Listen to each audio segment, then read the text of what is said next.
once again, welcome to the Step of Dance Celebrity Show live on THD TV. This week we're coming from a close area in the Bosubi end, but I'm sure after watching the beginning, you'll see the person we're talking about today, the man of the moment. This is this show that looks at the life of Gambians who are doing, good in their respective ways, being a musician, being a dancer, being a fashion designer. We look at the life of Gambians, and today is not an exception. We're looking at the Gambians who is at the move now, and very soon you will know why we're here today. And before going any further, like we always said, this is the TV in town, your new baby TV. Just go on our social media platform on YouTube, Instagram, Facebook, and Twitter. Just click that button. You'll be the wiser because you will always have what you want to know about Gambian celebrities. Before we move anywhere, this is a special interview. Interview me and Uncle. Special interview. But then we can move like I start the now. Nimwala TV kutulithi Bangkok and TV me and Uncle. Gambian normal. Gambian me and Uncle be mamman kan dula jamato dula me and Uncle musical la karoto. Hani dongo fa la karoto nkabula normal ka jube ko mecho le mu pour fonni kel fana se mamman na ko no bi ato ya fa sabale mole mu melo ko ato ya fa sabale bari mba fa la jumare mati te introduction ke la fa wale mbi la fa introduction ke la fa wale so jandi be kala nyato mba bulala mba bisimela na programme to mo reni bara bake yeah assalamu alaikum jiber lal min lamer lal ndala bale jang ibrahima jang ko solo Kombonka from GSC Music. Ala baraka. Kombonka. Story jamala babula en tamio fola Gambian. Bar Kombonka da mama traje yalo. Because na lo ko ni fm de mero ko amota fo mol sa dombo no isa lo ko mol ba ko ma. Ando bi contenta le because afana la story be mbulule. Gambian lo mo membe sabatiri Angleterre. Baraman sabati je jamala lol ko Gambian mo la banko le tan do ko wato fana nasi da kamuru Gambian pour que Gambian lo ma koy. Badi ene bara and welcome to THD TV. I'm saying, thank you for having us here. Sending my greetings to everybody who is watching us. My name is Malang. I am Kombonka's music producer, engineer, and also I'm part of his management team. And it's a pleasure to be here today. Yes. Kasabe start la science ni Kombonka. Then after being ala manager Malang Fati, me alon ko abota Angleterre. You want to go Kombonka, it will be more down for the right reason. Yeah. Near story you be, Science Gambia Bangkok Kanjang, you're one of the top rappers. And we got Kenya me, and more Kenya me, a fatata, because you're not in our own way now. Then you move like woman, first do my fontole, you like career start in Yadile, Michigo. And a career, like. The career start, the musical start, what do you mean for? Yes, the musical start, what do you mean? The music start 2011, 2013, but now releasing start 13. Releasing start 13. Yeah, but you know, fresh song you record 2013, Kananya to Kaitan, but Kabria Kumasi along the way, in a breakdown, come like funding Kilka. Gambian lo wadi soto danu hamol wartanu funding ke be ambira ko yalon wato sitale pour que finti kamburu suwo kono ka suwo kono diandi andi fana ke taw mol kono melon ko ifana dun taw joni kono na lo nyamere back way woni la story you make me ibe mule satala mole be jande be duna misiko fo kono duma do amba fole kadona music start 2013 after Nada jibe kana for 2015 kan 16 na me ko ko bari lafta min na no dafa mo so nga jibe min tamata long lafta min na sabe so no I understand so nga wata mo nga de la adso min fo la ko ben tanya do ku do be kan ma ke no nga bla nga findi no wala ni ya silo ni nati kata pro sa fuda yura na fale no do ke na bawe ke na ni ni ya ko ni be no ko gor kabiron tada ko ni man benga nyama ngo hani sai adiyata hani fudaran tadla o yanda murula yala so katan tadla o kairo te silo kan meta trala nyama manta so ngadi beno maybe nawato anisai fembe me jamme no nenda kudo kala jamme folo hana tara sama lumesi la mefimpila wala murundi nan kana do ko ni ma ko tege musical but you know the need decision no tala because o wato be nyamen abe fonni ke be hakilo to le ko back way was the solution pour ye muro ke fo le ma ko ke la wulula ma ko and yin decision na nyata nyadi le you know for another song ka be fintinale you know willingly can I contribute back ibore lamento wajibi lelo nata woka wajibi la memeto karame ndo na fisin nole mahani men professional but warin min professional warin manuel ya len ka pentin fana ke len ko train so wajibi la be min banko kan you know ameke ko mi garage wala be min kata dami so min do ko so do la boss kata o fonte fonta da model starter kan suite so contract mo kana barame ke do ku bad ya understand ngaji ba do ko mi ngata mo ta wala si silo mo kan but kabirin nata no do ko mi na hansa mabula mbola kan fo fo rabbi before kabirin mo do fana you know anan ka fo inata reki isida ye groupe le join you know meno ko humanitarian groups on le mo dindingul sensitize kaitan dina you know ente kele nyamen you know we ma ko nyari la career kono as a young man at the time you know who came you know empty-handed but still have the belief that there's still way to join to the success mo jelemi yalla ko no silo ma bu kam ni ko bari yalla ko wol min ta fawma kilo ndene wol bela life man kilo no e ke miro fawla ko wala yalla ko yanda tarama so wadi be no nde linnata lamin long maybe na silo fango pour ngata lo nga kudel lo nga la fami ko kan because kuta kala kense so kabirun na ta no nata mo min fa mo fudan ta la bari nata fa wa ay fenel la fambala so ngal ne ko sene fa comfortable ta ko ku jama fo because what time nga gamya damare long kamera sa kenin ko min be fo la maybe do the outside fa anin life do bi je wol to gamya fa so kabirun te long a tinala no na texo be si ala la na fo kuma ko menta si ala bina like and science ni ala sonda because you know kachanyi nyanta jamfala le ando kachanyi penjamale bi melo ko mon nyanta karamela bari se nanu ke mo fana ya do mami because ke mo keta mo leti melo ko akafutela wati melo ko you definitely need, so we're going to do that in the other language. Okay, that's fine. Malam Fatih is the producer of Kombonka. Yeah. You joined him at a time when he really need a company. Yes. You know, and music at the time was very expensive to have somebody who will get into those production. You know, because it was very difficult for him to get into quality studios with all the equipment, and you came into his life. But how do you get to know, Kombonka? So I met Kombonka through a very good friend of mine called Dr. P. He was also a producer, and he's a good elder brother of Kombonka. So he introduced me to Kombonka. Actually, Kombonka, he has told me about Kombonka for a while.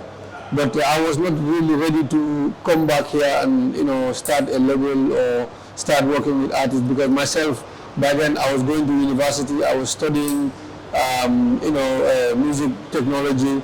So I said to him, I'll wait till I finish my masters, and then I can come back confidently, knowing that I know a little bit now, to be able to take a whole artist, because a musician's career is not something small. Yeah. It's quite big. There's artistic side of it, there's business side of it.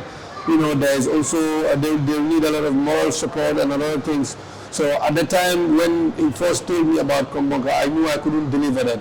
So, but I came a few times, met Kombonka, and then eventually I thought it was the right time to engage, to start working with him. And then we started working on a few songs, few trial songs to see. And one of them was Boalen, which went viral. And so we decided maybe it's time to explore an album, to deliver him to the industry more as a whole, from a holistic point of view than just single songs. And so we put the first album together called Yalong Ngalong, which introduces Kombonka to the industry as a mature artist, with a package to deliver, and then from there we move on to Sirakang. which is the second album. Immediately after the release of that album, you embarked on a nationwide tour. Yes. And the album was well greeted by Gambian, music, the family. Everywhere.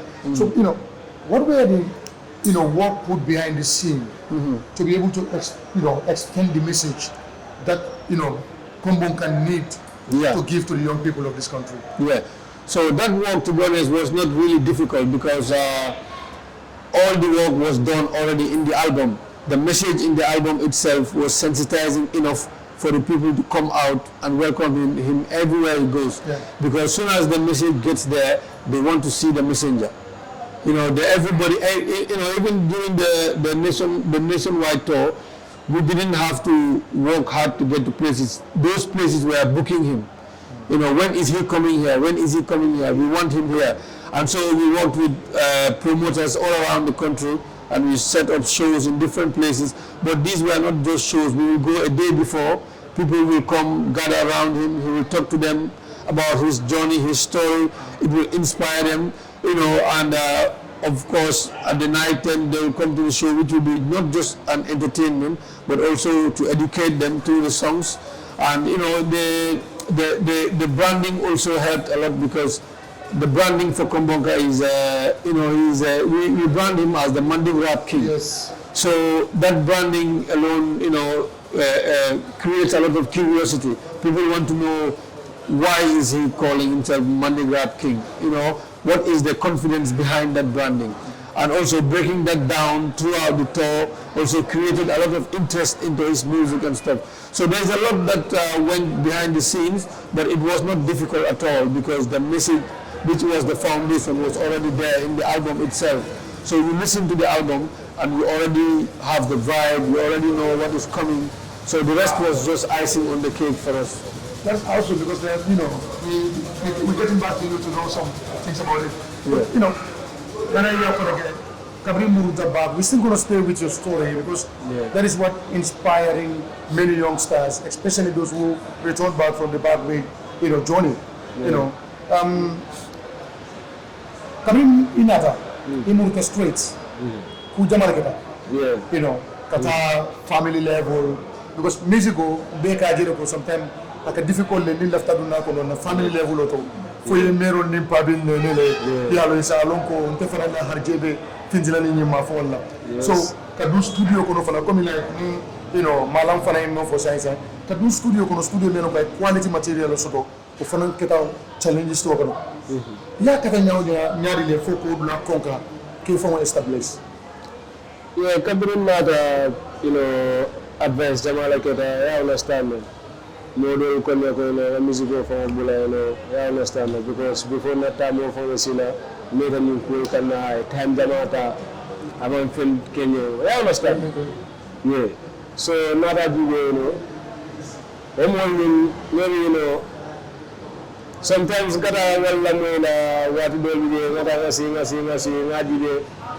after nendo cool bula muda mune kera because nganin no barwal be face no adu ni nda kabula nga feeling soto I understand so what do you see kala fika dibe ni mo kam infone maybe ni mo bula ta mo ni be no la but nda si infone nga dibe ni ko dia da ni nyami nga se kana ka dibe ani fana men daga kula ka ko so ko mo na ma wata mo fana mo support mo buka ning GSC ning malam nam nyolong aning GSC I understand so but kabrin nata wasiyani kono fana min doctor pi komi mala fo nyamin anata nak mo fo mala I understand so min malam na longo kono longo wala fo en music oti wala na sa fo GSC ni la nyolong dal wala naku sambana dal fo fita bi par lamira ro nya music kono yano ay mo jama jakal ni because ila kumo ika kuma kesol be fo music kono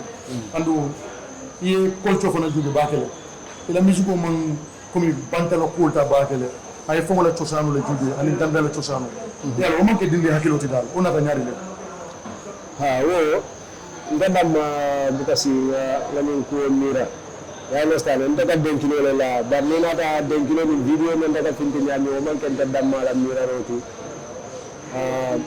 usafo dal team work la woti ndaka lyrics o damal da but having lyrics for sometimes ka fanya la jang ya mere ito falinde nyaado lamije waje ri daga ngadi be ndami mbala ka na bar mil be la me ka wolle ka jero kempeti sante an kason kudo la ngeke je wala na mo jama engineer ko mo best artist so artist ni la fekk la best artist ila knowledge ani mo mi be bara wolle faham ya lo ngi kamin fo so ko la mo ba ke la mo la fanato wala wadi anen fulan jawo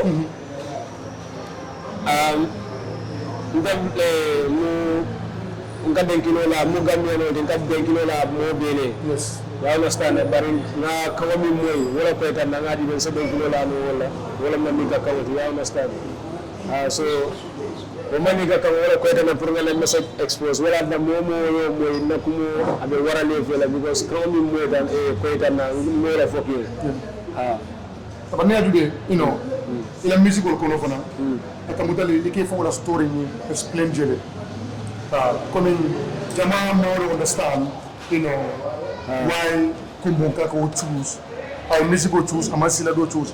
So you tell me na ro nyale. Musical le kataria ka futa molla, jeni sila do melo ko bolsa experiment to ta. Na di bele ko no daga dia mol milie.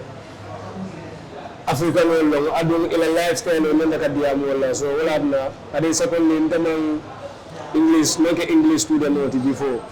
I understand. I once go in nursery school, nursery 1, then another focus Arabic. So after Arabic, we have Kabila Bal, I understand. Kuluta wala kono. So Kabila Bal, kuluta kono, kuma jamala mwana tulela. Ku jamala lenda. I understand. How do you make it as far as the Kabila kono? I understand. Yeah. So Safa Dal, ni mo mi ka diam ni e ka diam ni nyami ka wala fe ni ya understand ani lafta ni mo lan ka wala fe ni adun ni kan la fo min balu ko wala fe ni wala tin ni wo mo ni amo ya ba kala ko mi sula ta min mo la wala mo kan drop wala ko ni fe. Well, viewers, we are going for a short break. When we return back, we have a lot to talk about. The next album, Just at the Corner, and it's released now already. It's in social media for you to go and listen to his tune. And the big day, that's the entertaining day, will be at Q City later this month. Very, very soon, that will happen. That is next week. But stay tuned until we come back. Ikogam music is getting better. Bar adisol nyodo kuo. Polisol koye ka sacrifice. Bar citizenol koye man satisfy.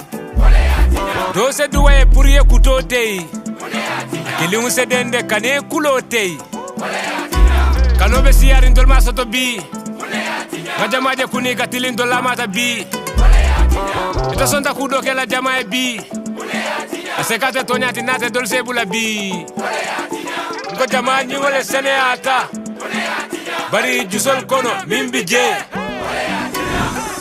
Welcome back to the Step of Gam Celebrity Show, live on THB TV. We are back with Kombonka. He's the man in town, the man of the big day. That is 11th of March at the King City. Be there or nowhere. If you want to get the real entertainment, the king, we don't want to say much about the king though. You don't understand. Talk about, before I get to Kombonka, yes. In 2019 was a unique year for him. Somebody just returned from a backway journey and met with your company, that's the GSC, a newly established company that produce music. How was that moment for you and him? Yeah. So Kombonka came back from the backway journey. He went on 2016 and I believe he came back 2017. Yes. 18, 19, he met me. So GSC Records was a movement. So up to 2019, it was not really a business or anything. It was just some youths together, and we called ourselves GSC. But 2019, we decided to register it and fully establish it, because if we wanted to export talent from this country, outside to the world, we have to do it through a recognized medium. It can't just be something we put together as enthusiasts. So this is why we registered GSC Records, and we started working with Kombonka. So, you know, it was unique in the sense that GSC, you know, put Kombonka in the limelight, but Kombonka also inspired the creation and strengthening of GSC as a record label. You know, because when I had Kombonka, you know, I listened to him a few times, but when I sat with him and I heard him rap his story, that's when I really fell in love with his talent. And I said to myself, I don't know how much or how long it's going to take, but somebody has to hear this. You know, the world has to hear what he's got. And then so, like the Mandinka saying, and the Bindiko Urang and Teo City, and you know, we embarked on the journey. And I must say, Alhamdulillah, today, I mean, he's a household name in this country, along with GSC. So as much as we put Kombonka out there, Kombonka also put GSC out there.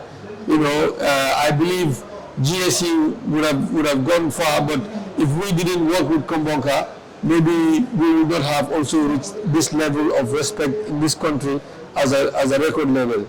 You know, so as much as, you know, people need to understand that, you know, teamwork is always what makes these things happen. And also, it's not just me and Kombonka and the team. We have many people around us who made this happen. You know, we have a sister in the UK called Amidiba, who used to be an artist here. She's now on A&R, and you know, she's working with a lot of labels and artists in the UK. She also contributed a lot towards shaping our label and also Kombonka's career. You know, she volunteered a lot of time to advise, to point us to the right direction, to force us to get our music out on iTunes, Spotify, and other places. And so we took all those advices, plus a lot of other people, you know, in this industry. And you know, so we are great listeners and learners, and this is why we are moving at this pace. You know, and we advise everybody else really to follow the same kind of principle. That come bam, 8 January, you know, the album launching was just amazing. Yeah. I crowd bond the melonko, akita Gambian olfe coming na hakilo to mole kana melonko, and in felle kana to mando bije ninga ma ko. I feel that now Gambian music mo fudo dynamico. But you know, the experience kabiri murunta ani kabiri dunta music ko ninko ni nyel be do fola. We ma ko nyari album ko no fe futaro level to because the first album ani sari molda ko no and the second one na folo. Waji bere comme doku kello ga ate anen doku ni keta ngani wala wakata la dorong wala na buka koto la musical jela milala ko no siara sanji tan saba fawdi no non koto wala musical ko no play mo ka a film comme bi la ya release you understand so be comme artist wala ni ma fa doku ke nyami nga doku ke wala na bari no you know yem nyoni energy min di music wala we energy kilometer for la dia. Yeah, but the Nimbenala album of the Gam music don't call them move because the interest outside a Seattle sign because fans will canal for sign they take ownership. The artist will like the artist on the best thing, the artist on the best thing, the artist is the goat, my artist is the goat. It is a Gambian music or better level for fans will still understand music going to promote and to support Lenyadi. Yeah, abitaka le hani ma understand ma be understanding and ka support na bari abitaka le yeah abitaka le ka tammi nun tola but still ni ala fa abe beti ala it may come ni ba du be be you know ma diro recently friend de man the Gam music ko no melo ko milk Gam music for follow ay balo faale because ya jele ko mo le amele nyato to hala mo bara manke nyato to in terms of relation artist da matema. So it is as a you know rapper man who said Gambia be kalamutale ila kumol be ka ke yamar lorati be kala no nyari le ite ya o jenari le nanta mulekela o atol nanta mulekela as artist pour ko diwe kamen diwe ni rivalry membe ke renten comme like moni amere ko momo ya tatale so when that ke artist fo ko no sign comme like big rivalry anata bu artist tema. So I jele ko diamol kasila sometimes men man necessary for artists dol fon kasila ke fon nakindi union artists because of diamol. So ite o jenari le be yamaro mon demal di lawto. Ka mba folo ko ni you know, music wala adu musician etela ka kuwal min mantarata kan ku etela ka fo mole pour eta ku so ni mo advice le din ka ndeko anitel be ka fe ko you know ni wa mutanyo fi na banko doku I understand because kakuma kendo fo mo jamae mo son ko ku kendo lo nin mo keno son dayno alon ko mo talul mo taworo sa bara no le ana tareke fo ma bara misalo ka so but artist e kamin fo ya bara wala kuma ya understand e ka fo min bara fo mi fo wo morina ani ibuka ko min bara ka fo ibuka kini ani secondly ku kendo yofo wala be na fala sama kata mi ku wala min non bete because min non bete alu masila ni na fa bete ala ila tinyaro fo do da you understand so ni ta bi rida no la hanisa won do ku do di adu mo man timma so ni man timma ya try ibe ku ku nin kala we suti ya timmo la kata mi timma bali ala ye fisia omu kan wala timelo ko kuma keso le mo mon nyata men moy la sa ngata album mo nyinto silatam condizioni ni mo jama ma moy angele kamo to ba fala ko ni kuma keso le nata ando album ni fana ye collaboration to le bera ko they are very interesting collaboration le moti the king of korabo ko no jelba melo ko sen fondi ke jama buka mira ni be do ko wala bari hakilo so do ka futa jelba la you know pour que fo wafi pour que gambeno la misigo fana wafi bari dalil futa jelba ni fo la silakan atiya ke sabon ni mo ñu le nga understand mu le be keri silakan jaliba nala song wala intro ti but silakan fa min wala you know ay ku jamare min ya understand like comme min fokan jang ku mo do bi jalabe silakan silakan ku mo do bi je mantra silakan bar media mulala pour min betama ka wala tara silo kan so silakan ate min comme live from silo ya understand joni la ni beta je do ku mo bi je ni da tar la silo kan ha ay silakan so do la ni silakan bali ya understand bar ka tara silo kan ku rek ay wala min silakan jelema ko ayno imu molati mero boy ijarta ina yake wala yake afaran be wulila abe ibrahima ma ko la nyawnya dia gaay alla somni ni alla moy il faut ka bilif le il faut ka jele ko felle foto ni don kilo ko melo ko ya mari lo mo fondi kele bar folo mu yake jele ba fo mi nyal bo ko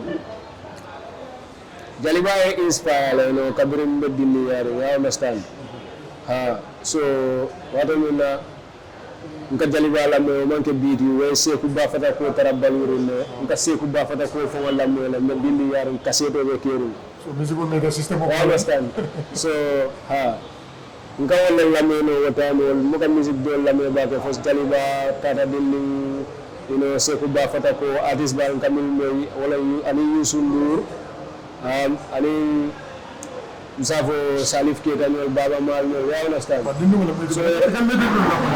so rapa ni na ta wala sa nka Tupac Kille nka Eminem fi nka Sakodi la moy abri 2009 kada fo ten kada wow nka wala mo rapa so bari kan rap ñami man ni ka kamoto you know nta fo men kala mo sometimes nka sile nga fo ni ka question jamato ida ka tere ya ko no ñami ni ka message men fa ya ko comme tu m'as dit, is equal to none.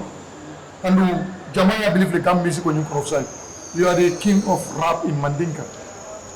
Yeah. Yes. You know, in a rap Kenya, you are Jumali inspire Sifa. Na rap Kenya, comme on a fait, in Kalamo, different artists on the artists on the so well there. Your friends are on the music or color, me around Koningo, and Minaba, even Lara Koninga, ni ko fastest rapping wo amake ko min defo wala fakal ke fon ke fastest rapping to bari kamin la mo luwolu e ka wala fo adu kamin fo e kana wala ke ya understand wala nan ko fo ati so libe ku kala ya tra ay ko ku min ye sense me ya understand so Eminem ngade la mo la ma angale karan bari yal rap ama fon sun language ya understand so afan sun kawala min moma rap no hala min fo kuma kawala kawo kono nama rap e kal ne ko nin abe kumo fo kam bara man tala rap kam but min mo be rap kan e kal ne ko nin ay kumo fo la da ba rap kan so Sakodini Eminem la rap nya wal do be na musique ko no bon ni nata ni side dola jali aka kora mi use anala kuma ken dol ibembula no ni artist dol ha say you know album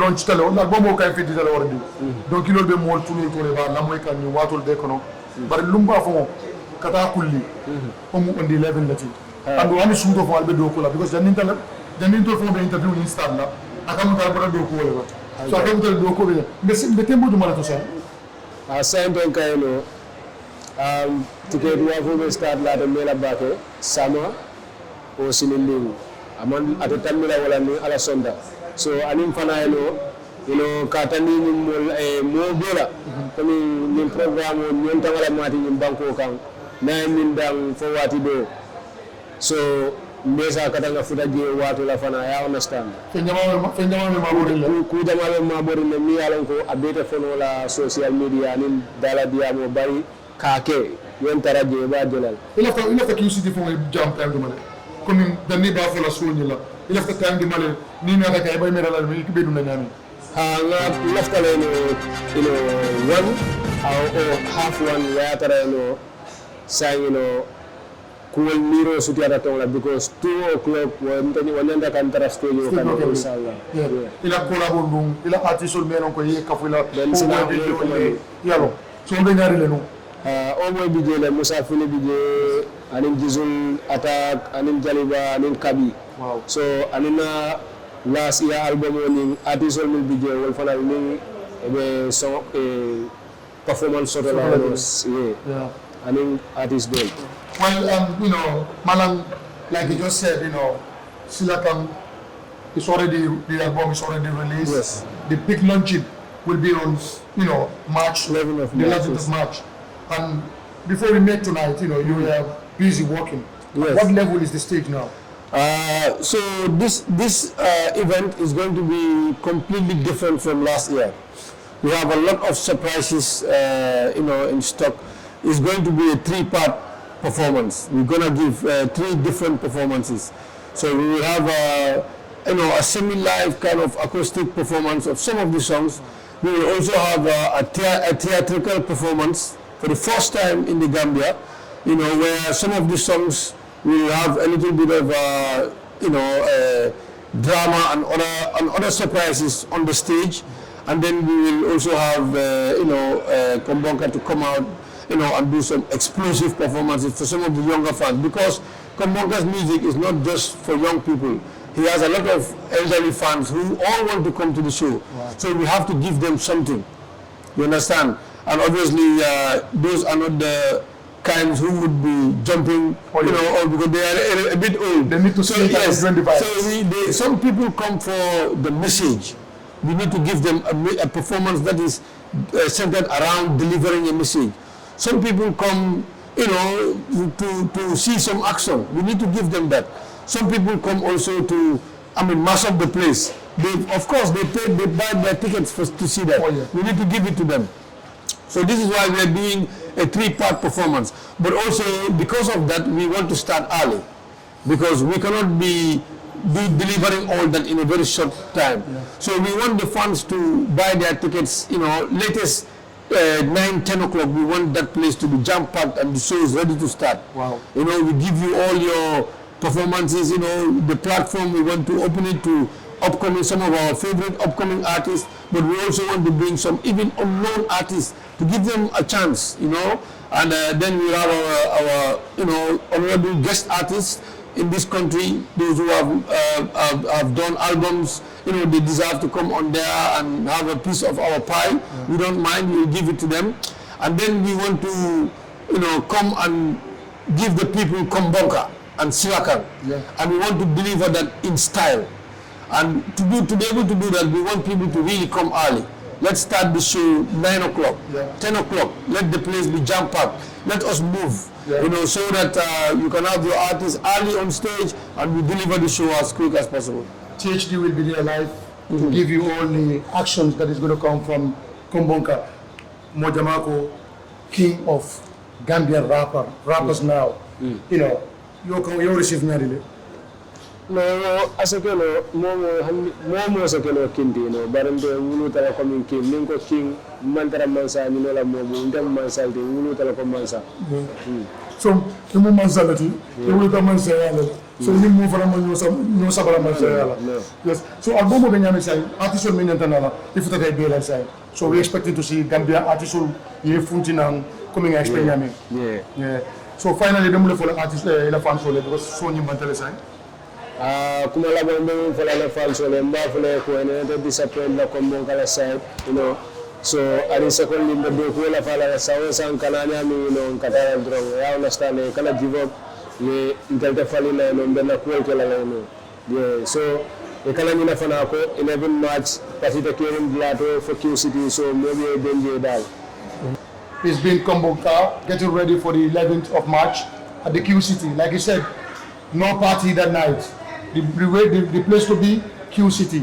The young Gambian making headlines not only in the Gambia, outside the Gambia. Let's come and support them. Thank you very much from THD Online TV. Next week we'll be here with another guest. But remember, we'll bring you Kombonka after his show. He has to tell the Gambians, you know, his feelings about this album again. And hope so, you know, he's going to tell us a lot of things that we need to hear again. Kombonka on THD TV. Thank you for tuning. Yeah, mbafala la ya baraka bakeno absolute entertainment manina la hadi fine sister yeah yela cool ke no ani secondly QCell plaster ink you know yeah min la fa mani balan ka tara wala do sedi kan restaurant manina la GT board ani gaipa yeah mbalbe konton la mili moy ani mili fangol moy mbafala be ala aliya baraka la do kuni ma kan That's it. From us, thank you so much.